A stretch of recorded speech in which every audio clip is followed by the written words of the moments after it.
Next देखते हैं क्या कि भाई ऐसे कौन कौन से चेंजेस आ गए हैं इंडिया की जो फैमिली सिस्टम था उसमें, है ना। चेंजेस इन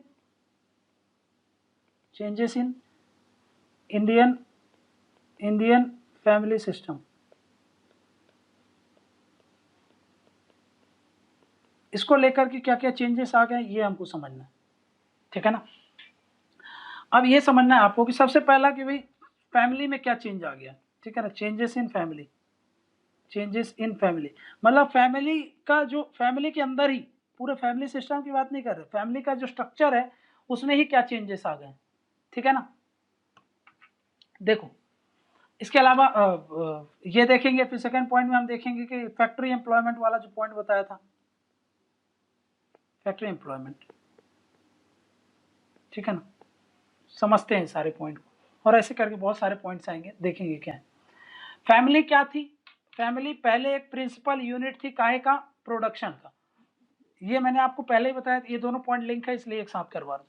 पहले मैंने क्या बताया था कि भाई हर घर में पहले वो लोग सेल्फ इंडिपेंडेंट रहते थे, सेल्फ एज अ यूनिट काम करते थे प्रोडक्शन का। हर घर कुछ ना कुछ काम करता था और प्रोड्यूस करता था। लेकिन जब से ये मॉडर्निज्म और ये सब चीज़ें आए, कॉलोनियलिज्म आया, इसके बाद हम क्या देखें, पहले मैंने आपको बताया कॉटेज इंडस्ट्रीज ये सब इतनी बहुत ज़्यादा फ्लरिश होती थी, है ना। हर घर में कुछ ना कोई सिलाई का काम, कोई बुनाई का काम, तो कोई अगरबत्ती बना रहा है, कोई बीड़ी बना रहा है, तो ये सब काम थ्रू आउट द टाइम हमारा होता रहता था। बट जब ये सारे जो बताया था मैंने एक्सटर्नल फोर्सेस जब से आए, उनके कारण क्या है, फैमिली सिर्फ एक कंजम्पशन यूनिट बन गई है, समझा क्या ना, ठीक है ना। तो पहले क्या होते थे, सब इंटीग्रेटेड मैनर में काम कर रहे थे। आजकल क्या हो रहा है, कुछ सब इंटीग्रेटेड, सब मिलजुल कर काम करते थे और उसको कंजम्पशन करते थे, ठीक है ना। बट आज क्या हो रहा है, आज ऐसा हो रहा है कि कुछ फैमिली मेंबर्स के लोग बाहर जाते हैं, है ना, घर से बाहर जाते हैं, अर्न करते हैं, फैमिली में भेजते हैं और उनकी फैमिली चलती है। तो इसमें क्या हो रहा है, इसमें हो ये रहा है कि जो फैमिली रिलेशंस थे पहले, है ना, वो कमजोर हो गए। पहले बुजुर्ग लोगों का ज्यादा से होता था, आजकल काम कौन कर रहा है, आजकल काम करता है कौन, आजकल काम करते हैं यंगर जनरेशन, है ना। जो काम करेगा अब उसकी अथॉरिटी ज्यादा होगी, है ना। प्लस जो पहले बुजुर्ग का क्या था कि भाई डिक्टेट कर सकते थे, जो इन्फ्लुएंस होता था ये यंगर जनरेशन पर, अब उन बुजुर्गों का इन्फ्लुएंस नहीं रहेगा किस पर, ये जो एडल्ट होंगे, ये एडल्ट क्या हो गए, फ्री हो गए और डिपेंडेंट नहीं रह गए अपने किसी भी चीज के लिए अपनी फैमिली पर। ये जो यंग जनरेशन है उसने क्या कर दिया, अपने आप को फ्री कर लिया, ठीक है ना। जो इन्फ्लुएंस होता था एल्डर्स जो होते थे फैमिली के, उनका इन्फ्लुएंस कम रह रहा है, समझा क्या ना। क्यों, क्योंकि अब ये बाहर जाकर के अर्न करते हैं, ठीक है ना। तो इसके कारण इनकी अथॉरिटी थोड़ा सा डिग्रेड हो गई है। पेरेंट्स जो एल्डर लोग रहते थे, उनकी जो बुजुर्ग लोग होते हैं उनकी अथॉरिटी कमजोर हो रही है, समझ में गया। तो ये इसके कारण क्या होता है, फैमिली में चेंजेस आ रहे हैं, समझ में गया। जो फैमिली स्ट्रक्चर है उसमें चेंजेस आ रहे हैं। उसके साथ साथ जो एल्डर्स का चेक्स एंड बैलेंस था, है ना, एल्डर्स का ऐसा करते थे, मैंने बताया था ना, एलिमेंट ऑफ सोशल एजेंट की तरह काम करते थे। ये एल्डर्स चेक्स एंड बैलेंस करते थे, ठीक है ना। ये जो चेक्स बैलेंस काहे पे करते थे, यंगर्स पर। अब ये जो एडल्ट्स हैं, यहाँ पर एडल्ट्स हैं, है ना, ये जो एडल्ट्स हैं, इन पर ये चेक्स एंड बैलेंस आप उतने अच्छे तरीके से हो नहीं पाता। प्लस इनके बीच में जो रिलेशन पहले था, है ना, पहले सबमिसिव रिलेशन था इनका। सबमिसिव रिलेशन मतलब जो ये बोलते थे एल्डर्स वो ये कर लेते थे।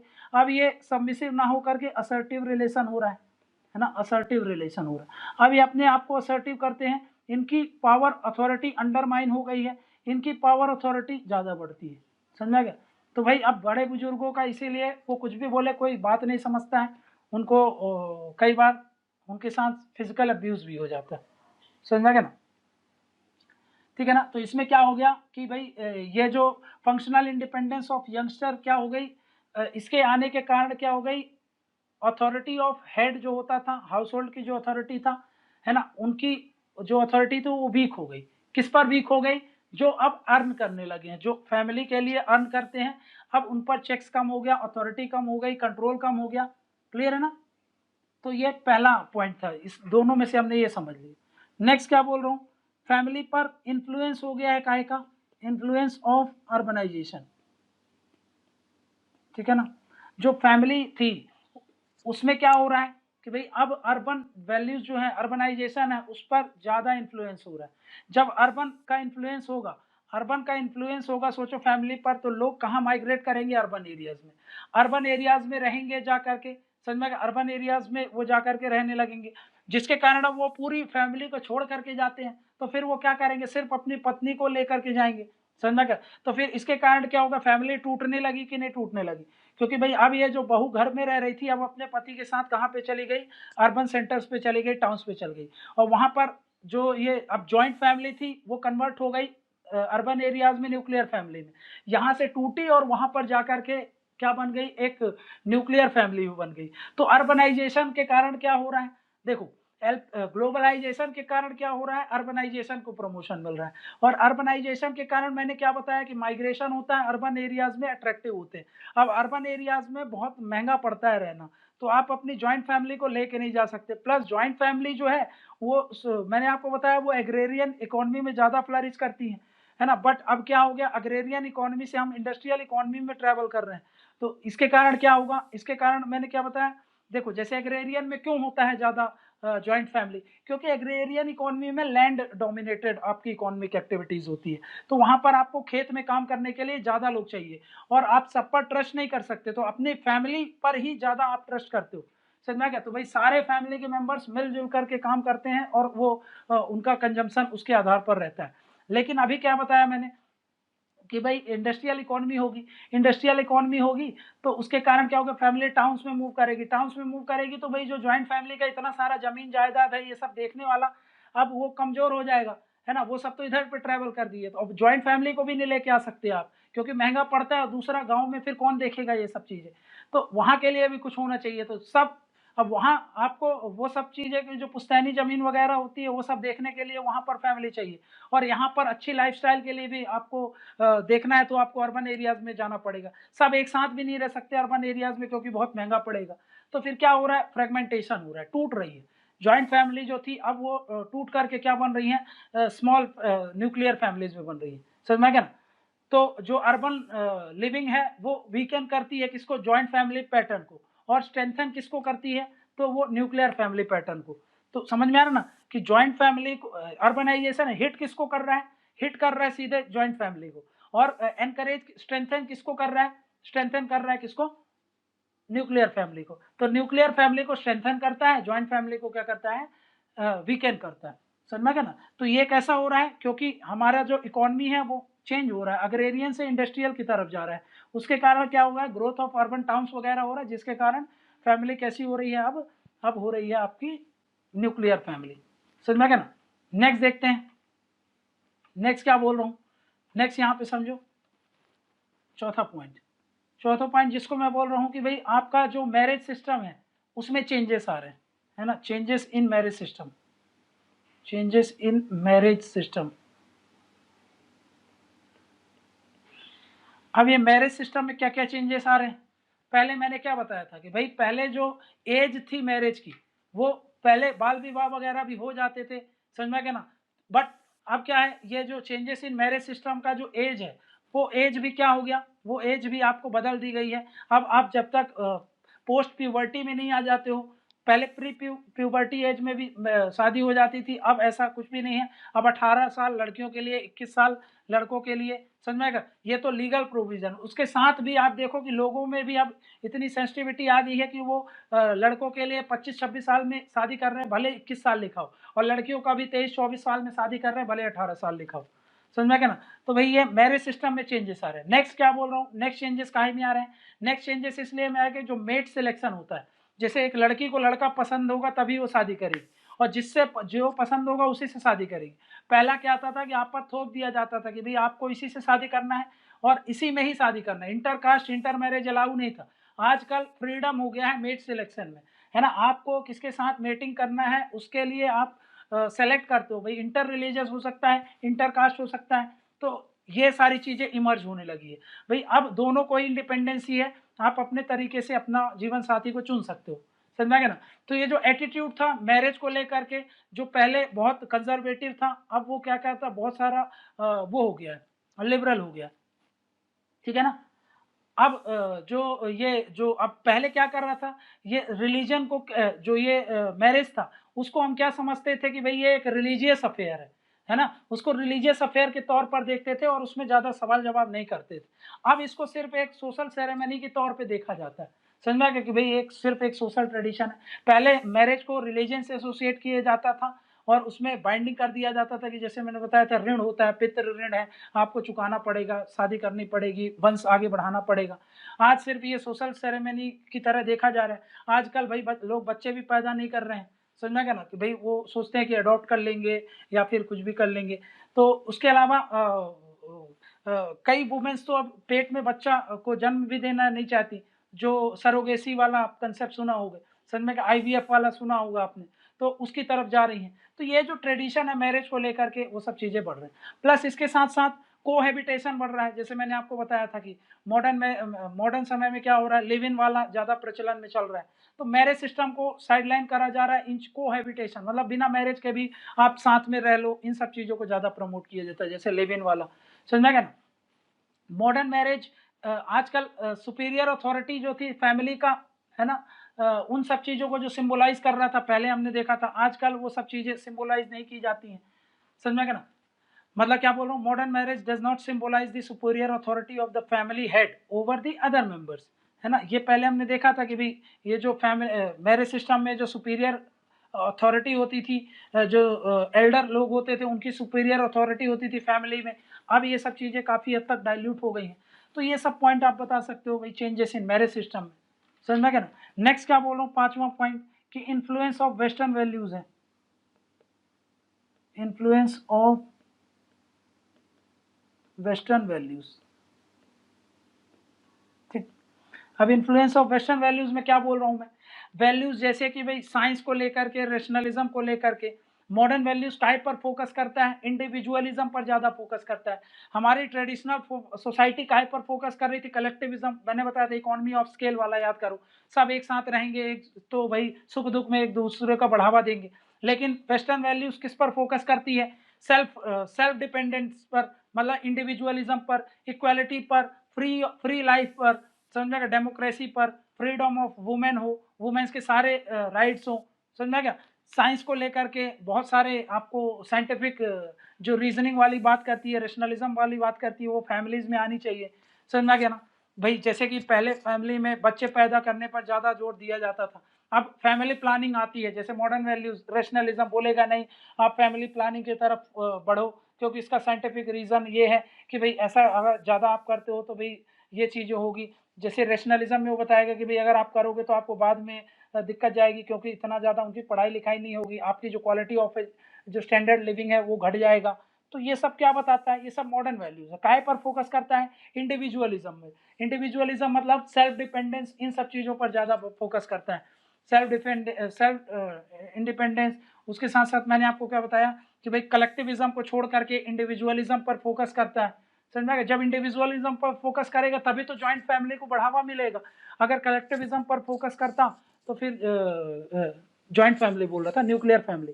देखो इंडिविजुअलिज्म पर फोकस करोगे तो किस चीज को बढ़ावा मिलेगा, न्यूक्लियर फैमिली को। अगर आप कलेक्टिविज्म पर फोकस करते तो भाई ज्वाइंट फैमिली को बढ़ावा मिलता। पर मॉडर्न वैल्यूज मैंने क्या बताया आपको, इंडिविजुअलिज्म पर फोकस करता है ना, इक्वालिटी की बात करता है। पहले फैमिली में वुमेन्स लोग काम नहीं करती थी, अब ये बोलता है कि नहीं आपको सेल्फ एकदम इंडिपेंडेंट होना पड़ेगा, अपने अपने पैर पर खड़ा होना पड़ेगा, इसीलिए ये फ्रीडम ऑफ मूवमेंट वगैरह की बात करेगा।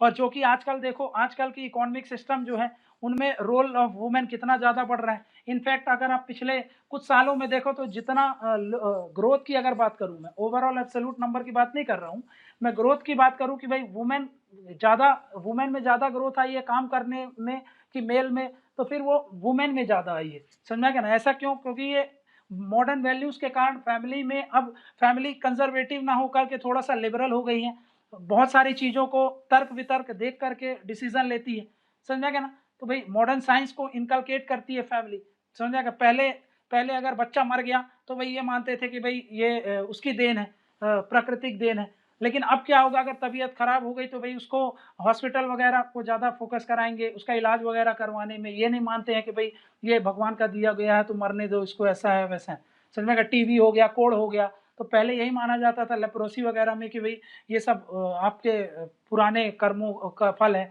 आज ये मानते हैं कि भाई इसका आज फोकस ये होता है कि इसका कैसे इलाज करवाया जाए। तो मतलब जो मैं आपको बताता था साइंटिफिक हो गई है, रीजनिंग करती है, रैशनलिस्ट हो गई है। तो ये सब चीज़ें आपका इन्फ्लुएंस होता है वेस्टर्न वैल्यूज का काय में, फैमिली में। ठीक है ना, क्लियर है ये बात। नेक्स्ट क्या देखता है, नेक्स्ट देखना है पोजीशन ऑफ वुमेन। छठवां पॉइंट क्या है, position of women, position of women. ठीक है ना, मैंने क्या बताया कि भाई पहले वुमेन का पोजीशन सिर्फ एक ही था कि मतलब ये क्या था, इसको बोलते हैं, इसका रोल सिर्फ था कल्चरल रिप्रोडक्शन में, है ना। कल्चरल रिप्रोडक्शन का मतलब क्या होता है, जैसे बच्चे पैदा करना, बच्चों को अच्छी शिक्षा देना, मतलब इनकलकेट करना वैल्यूज, इतना ही। आजकल मैंने क्या बताया, आजकल इकोनॉमिक सिस्टम जो है वो चेंज हो गया है। पहले एग्रेरियन था तो वो अलग चीज था, आजकल क्या है इंडस्ट्रियलाइज है, प्लस मॉडर्न वैल्यूज आ गए हैं। और इनका रोल क्या हो गया है कि भाई आजकल जो काम थे, पहले जो काम थे वो आउटफील्ड होते थे, मतलब बाहर मतलब फील्ड होते थे, फील्ड में काम करना पड़ता था जा करके, मतलब बहुत हार्ड हो जाता था काम करना, हार्ड वर्क्स होते थे, जैसे कि भाई जिसमें आपका मसल पावर चाहिए, है ना, उन सब चीज़ों को। आजकल का जो जनरेशन है, जब इकोनॉमिक सिस्टम चेंज हो गया, इकोनॉमिक सिस्टम चेंज हो गया मतलब जैसे एलपीजी का एरा है, आईसीटी का समय है, इंफॉर्मेशन कम्युनिकेशन टेक्नोलॉजी का, है ना भाई, यहाँ पर कंप्यूटर का समय है, तो सारे काम अब कंप्यूटर पे किए जाते हैं, आईसीटी के दौरान किए जाते हैं इनका यूज करके, है ना भाई। इकोनॉमिक सिस्टम भी चेंज हो गया, अब एग्रेरियन नहीं है, थोड़ा सा इंडस्ट्रियलाइज है और सर्विस सेक्टर काम है। यहाँ पर हार्ड वर्क नहीं चाहिए, यहाँ पर थोड़ा सा सॉफ्ट वर्क भी चाहिए, जैसे मेंटली काम करना रहता है। तो भाई यहाँ पर ये जो इसके साथ साथ मॉडर्न वैल्यूज एजुकेशन भी इन सब चीज़ों पर फोकस कर रहे थे कि भाई नहीं, इक्वालिटी हो, वुमेन को अब काम देना चाहिए। तो भाई इनका रोल अब बढ़ने लगा काहे में, इन सब चीज़ों में। अब इनको घर बैठे वर्क फ्रॉम होम भी कर सकते हैं, तो भाई इनकी कुछ अर्निंग हो जाएगी। तो ये जो वुमेन थी पहले डिपेंडेंट होती थी फैमिली पर और बाकी चीज़ों पर, अब क्या हो गया, ये सेल्फ डिपेंडेंट हो गई, अपने पैर पर सब कुछ खड़ी हो गई हैं और अपने लिए काम कर सकती हैं। अपने मान लो पति नहीं भी है तो अपना पूरा खर्चा चला सकती हैं, फैमिली का सारा टेक केयर कर सकती हैं। समझ में, ये सब कैसे हो रहा है, क्योंकि भाई पहले काम करने का तरीका अलग था, आजकल काम करने का तरीका अलग है। पहले कंजर्वेटिव फैमिली थी, काम करने पर रोक टोक करती थी। आजकल पैसे की जरूरत इतनी होती है फैमिली में कि भाई अगर आप करोगे तो आपकी लिविंग स्टैंडर्ड और इन सब चीज़ों के लिए पैसा ही नहीं रहेगा। तो इसलिए अब थोड़ा सा लिबरलाइज हो गए हैं लोग। अब फैमिली वगैरह को मतलब अगर वुमेन काम करना चाहती है तो उस पर ज़्यादा रोक टोक नहीं करते हैं, है ना। बहुत सारे बहुत सारे फैक्टर ने इस पर रोल प्ले किया है। एक तो एजुकेशन सिस्टम भी है, दूसरा मॉडर्न वैल्यूज भी है, तीसरा मैंने बताया फैमिली की इकोनॉमिक कंडीशन। मान लो कि 4 लोग हैं फैमिली में, 3 लड़कियां हैं, एक माँ है और एक बाप है, तो भाई अब फैमिली का गुजारा नहीं चल रहा। और बच्चियां अगर काम करने के लिए इच्छुक हैं तो पेरेंट्स भी मना नहीं करते हैं कि ठीक है भाई आप काम कर सकते हो, कम से कम घर में आमदनी होगी, तो हमारा जो स्टैंडर्ड ऑफ लिविंग है वो इम्प्रूव होगा। प्लस जो मेडिकल का खर्चा है ये सब है, मान लो छोटी छोटी बच्ची हैं उनका एजुकेशन कराना है, उनका खर्चा भी चल सके। तो इसलिए अब इस पर रोक टोक कम होती है, वुमेन्स को काफ़ी हद तक इस पर रोल दिया गया है। ठीक है ना, नेक्स्ट पॉइंट क्या बोल रहा हूँ मैं, जो भी पॉइंट हो, लेजिस्लेटिव मेजर ने बहुत बड़ा रोल प्ले किया है। लेजिस्लेटिव मेजर, इसके कारण बहुत बड़ा रूल आ गया है। ठीक है ना, लेजिस्लेटिव मेजर मतलब जैसे मैंने क्या बताया था आपको, जो चाइल्ड मैरिज रिस्ट्रेंट एक्ट है, समझ में आएगा, हिंदू मैरिज एक्ट है, समझ में आएगा, हिंदू सक्सेशन एक्ट है, विडो रीमैरिज एक्ट है, ये सब एक्ट ने बहुत सारा वुमेन्स को राइट दे दिया है और इक्वालिटी की बात की है। जैसे मैं बात करूं आपको कि भाई अगर हम एज की बात करें तो भाई 18 साल कर दिया गया ना, 18 साल कर दिया लड़कियों के लिए, 21 साल कर दिया किसके लिए, लड़के के लिए। तो भाई इससे कम में आप शादी नहीं कर सकते आप। तो इससे जो स्टैंडर्ड ऑफ लिविंग है उन बच्चों का भी अच्छा रहता है, उनकी हेल्थ भी अच्छी खासी, जब वो प्रोडक्टिव हो जाती है उस एज में वो शादी करते हैं तो बच्चे जो भी पैदा होंगे उनमें भी कोई माल न्यूट्रिशन व या फिर इन सब चीज़ों की प्रॉब्लम नहीं आने वाली। वहीं पर अगर मैं बात करूँ आपकी Hindu marriage act, Hindu marriage act के तहत क्या बताया मैंने आपको कि भाई जो पीरियड ऑफ एजुकेशन है उसको स्ट्रेंथन कर दिया है, कि बोला कि भाई आप एजुकेशन पर फोकस करो। समझ में आएगा, उसके साथ साथ जैसे कि हिंदू मैरिज एक्ट में ही बोला गया है कि भाई वो जैसे पहले मल्टीपल मैरिज हो जाती थी वो सब अब अलाउ नहीं है, मोनोगैमी को प्रमोट किया जाता था, पोलीगैमी और पोलीएंड्री को खत्म कर दिया गया।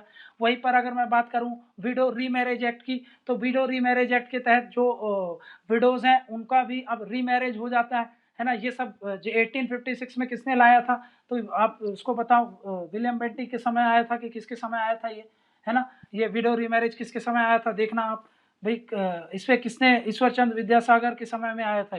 ईश्वरचंद विद्यासागर जी ने इसको बहुत ज़्यादा इस पर वो किया था कि भाई इस पर फोकस किया था। फिर बाद में इससे रिलेटेड एक्ट पास किया गया था। अब वो वाइसरॉय कौन थे उस समय, वो आपको बताना है, वाइसरॉय थे कि नहीं कि गवर्नर जनरल थे, ये देखना पहली बात, है ना, कि भाई उसमें गवर्नर जनरल ऑफ बंगाल थे कि गवर्नर जनरल ऑफ इंडिया होते थे उस समय, ये देख लेना आप। जो ये विडो रीमैरिज एक्ट आया था 1956 में आया था ये, ठीक है ना, 1950 बोल रहा हूँ, 1856 में। अब इस समय देखना, इस समय आपको ये भी देख लेना कि हार्डिंज थे कि डलहौजी थे, है ना, ये थे कि डलहौजी थे, ये सब आप देख लेना कि विलियम बेंटिक थे, है ना। और इसके साथ साथ आप ये देख लो कि भाई उनका जो रोल प्ले किया गया था, इसमें किसका रोल प्ले किया गया था, एक और कंटेक्स्ट आप देख लेना सती वाला, सती में किसका रोल प्ले किया था, ठीक है ना। तो भाई राजा राम मोहन रॉय का समय जो था, उनको आप थोड़ा सा अच्छे से एनालाइज करना कि इस समय कौन गवर्नर जनरल थे कि गवर्नर जनरल ऑफ बंगाल थे कि इंडिया थे, कि भाई इस समय वाइस रॉय होते थे, इनका क्या रोल था, सती से रिलेटेड कौन सा एक्ट आया था सती को प्रोहिबिट करने के लिए, ये सब आप देख लेना, ठीक है ना। तो भाई ये सब तो उन्होंने पहले ही कर दिया था, लेकिन बाद में मैंने आपको बताया इन सब के रोल के कारण, लेजिस्लेशन के कारण वुमेन इमेंसिपेशन हुआ है। इसके साथ साथ मैं आपको क्या बताया, हिंदू सक्सेशन एक्ट था 1956 में ही आया था, वो भी 1956 में, 1956 में कौन सा आया था, हिंदू सक्सेशन एक्ट। वहीं पर हिंदू मैरिज एक्ट कब आया था, हिंदू मैरिज एक्ट आया था 1955। वहीं पर आपको क्या बताया मैंने अभी 1856 का मैंने आपको दिया था window remarriage act, window remarriage act आया था आपका 1856 में, ठीक है। अब यहाँ पर जो मैं बोल रहा हूँ हिंदू सक्सेशन एक्ट में, इसमें वुमेन को भी बराबर हक दिया, जो पेरेंट्स की प्रॉपर्टी होंगी, जो भी प्रॉपर्टी होंगी वो बराबर रूप में फैलेंगी, सारे मेल और फीमेल में कोई भी डिस्क्रिमिनेशन नहीं किया गया, किया जाएगा और सबका बराबर हक होगा। तो ये सब चीज़ों से क्या हो गया कि बहुत सारा ये सब सोसाइटी में, फैमिली में बहुत सारे चेंजेस लाए। जो पहले फैमिली एक अथॉरिटेरियन फैमिली होती थी, जहाँ पर वुमेन्स का राइट को एक्नॉलेज नहीं किया जाता था, वुमेन्स को प्रॉपर्टी राइट नहीं थी, इनहेरिटेंस राइट नहीं था, ये सब चीज़ों को अब क्या कर दिया, लेजिस्लेटिव मेजर्स के द्वारा उन सब चीज़ों को उनको दिया गया, समझ में गया। इससे क्या हो गया, इसके साथ साथ इसने मॉडिफाई किया जो इंटरपर्सनल रिलेशन थे, है ना। जैसे कि भाई अभी क्या होता था कि भाई पति वगैरह भी क्या करते थे, पत्नियों को मार पीट देते थे, लेकिन अब क्या होता है, डोमेस्टिक वायलेंस एक्ट आ गया तो वुमेन भी नहीं दबती हैं, तो उसके कारण क्या हो गया कि भाई आप जो एट्रोसिटीज करते थे वुमेन पर, वो सब चीज़ें भी नहीं होगा। तो इसके कारण जो आपका रिलेशन है, एक मेल और फीमेल को एट पार एक साथ एक बराबर खड़ा कर दिया है, समझ में क्या। इसके कारण क्या होगा, जो इंटरपर्सनल रिलेशन है वो चेंज हो गए, भाई पति के साथ भी फैमिली का जो उस पत्नी का रिलेशन था वो भी इम्प्रूव हो गया। प्लस जो पहले अथॉरिटेरियन जो उनके सास ससुर थे वो उस पर एट्रोसिटी कर रहे थे, बट इन सब लेजिस्लेटिव प्रोविजन के कारण, जैसे कि डाउरी प्रोहिबिशन एक्ट है, उन सब चीज़ों का बेस बना करके वुमेन क्या कर सकती हैं, उनको काउंटर कर सकती हैं, है ना, उनको परेशान कर सकती हैं। किस पॉजिटिव मैनर में, अगर आप उनको परेशान करोगे तो आप पर केस कर देंगी, तो फिर आप फंस जाओगे। तो इन सब चीज़ों के कारण उनको उनको भी लगने लगता है, सास ससुर और जो भी देवर वगैरह हैं, इन सबको भी ये लगता है कि भाई कोई भी इनका एब्यूज़ किसी भी फॉर्म में वो करना सही नहीं है। तो इससे क्या होगा, रिलेशन भी इम्प्रूव हो रहे हैं। तो जो फैमिली के अंदर जो पहले दबदबा होता था, अथॉरिटेरियन सिस्टम था, वो सब अब कमज़ोर होता है। अब इंटरपर्सनल रिलेशन इम्प्रूव होते हैं, फैमिली में स्टेबिलिटी भी आ रही है। लेकिन नेगेटिव आइटम क्या है कि बता दिया मैंने आपको कि इंडिविजुअलिज्म पर फोकस होने के कारण जॉइंट फैमिली टूट रही हैं, ये सब आपको मैंने बता दिया है। तो यहाँ पर ये जो टॉपिक था हमारा क्या, कि चेंजेस इन फैमिली, है ना, फैमिली में क्या चेंजेस हो रहे थे वो हमने देख लिया, ठीक है ना, क्लियर है। अब देखो, अगर मैं आपको बात बताऊं कि भाई इधर पे देखो,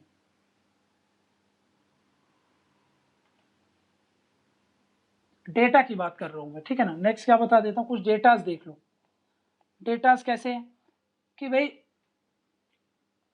अब ये बोल रहा है कि भाई 2001 के सेंसस के अकॉर्डिंग 19.3 करोड़ हाउस होल्ड जो थे, है ना, जिसको ये सब डाटा वैसे कोई काम का नहीं है, आपको कुछ भी अगर देखना हो तो आप उसमें से देख लेना, बाकी वो सब डाटा वगैरह है, कुछ याद रहने नहीं वाला एग्जाम में, वो सब आप देख लेना, ठीक है ना। उसमें कुछ समझाने लायक नहीं है, समझाने वाला जो एनालिसिस वाला पोर्शन था वो वहाँ पे देख लिया, इसलिए नहीं बता रहा हूँ डाटा, क्योंकि 2001 का डाटा दे रहा है, ठीक है ना। 2001 का कोई काम का भी नहीं है हमारे, इसलिए मेरे को लग रहा है कि वो सब चीज़ें अननेसेसरली है, ठीक है ना। तो यहाँ पर हमारा जो फैमिली वाला टॉपिक था वो हमने कर लिया है कंप्लीट। डाटा का अगर आपको देखना हो तो आप एक बार देख लेना, ठीक है।